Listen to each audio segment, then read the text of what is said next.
So my uncle sent me a task to fletch up some arrows and tune some broadheads on them. So I'm going to take you guys through the process.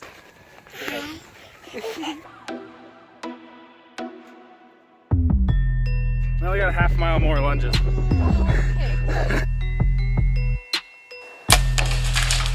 Seriously, can't believe this. This is so insane.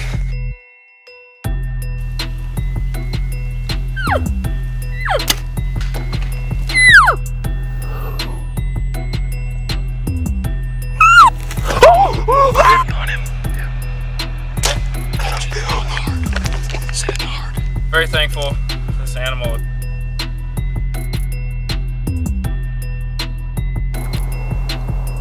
You filming me? Yeah. Oh.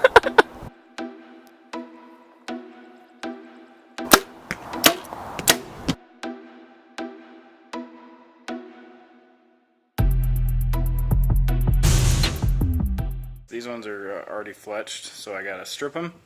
All you use is a box knife and kind of run the blade at a lower angle so you don't gouge into the carbon there.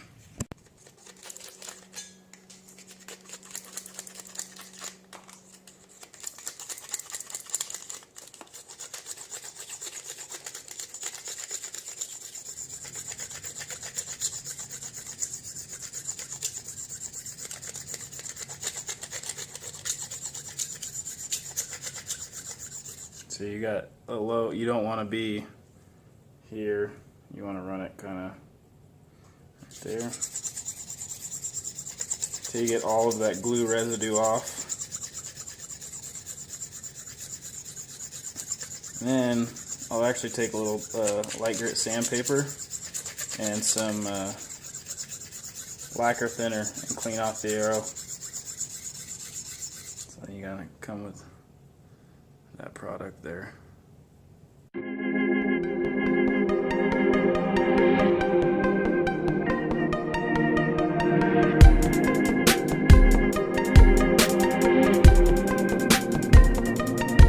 you take your sandpaper, roll these up on your leg.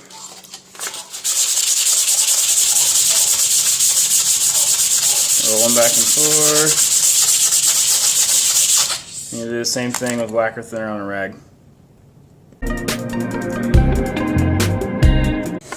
So, my uncle wants a white wrap and 2 green and 1 yellow blazer. So I'm going to do the arrow wraps right now.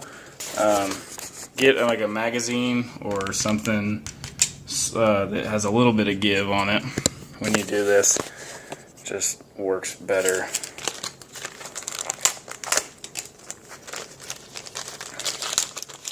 Using the boning 4-inch. And what you'll do, peel a corner,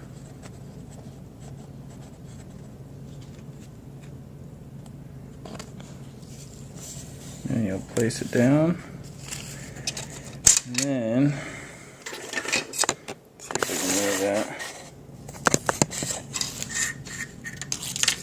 in closer. So you want to line up with the knot or the end of the shaft and line up straight as you can on that wrap. And then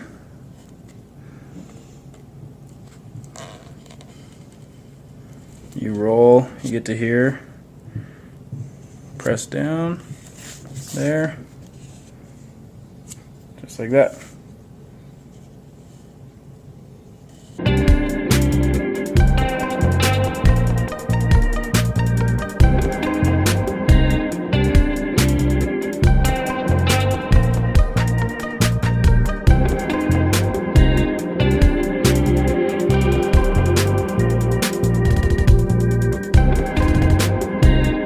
Now I'm going to throw the fletchings on. One quick thing, if you're going to wrap your arrows, there's the overlap on the wrap. When you go to fletch your arrow, personally I always do the cock vein or the odd vein first. And what you want to do is you want to rotate the arrow on here to where the vein hits, I don't know if you can see that or not. See that line right there, that overlap? You don't want the vein to cross over it. You want the edge of the vein to just hit right on the edge of that.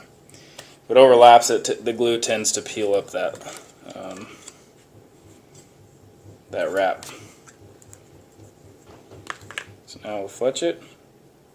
In case you're wondering, I'm using the Bitzenberger clamp, and I'm using NPV aero cement, and I think it's a 1 degree helical, but with the blazers it ends up being like a 3 or something like that. So get that on there, let it dry, and then I'll do the other two.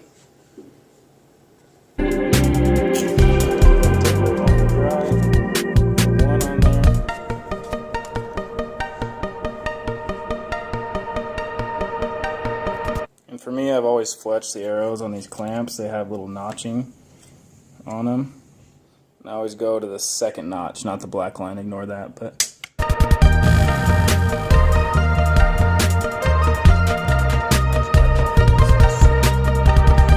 okay, and we'll throw the last one on, make sure that's seated in there.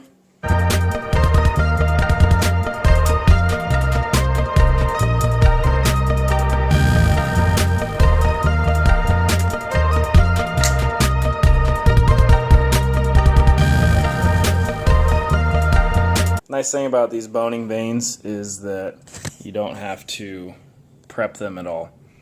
Like the Re-fletch or the AAEs, you got to sand those and lacquer thinner them or alcohol wipe them off. The boning blazers and the heat vanes, Boning's products, you don't have to do that. And no, I'm not sponsored by Boning. I've just always shot boning vanes because they're awesome. Okay, so now I'll show you the last step when you're fletching the arrow. Take your glue and you'll daub the ends of the fletching. So I don't know if you can see, coming out way fast. So sorry, I got to do this fast.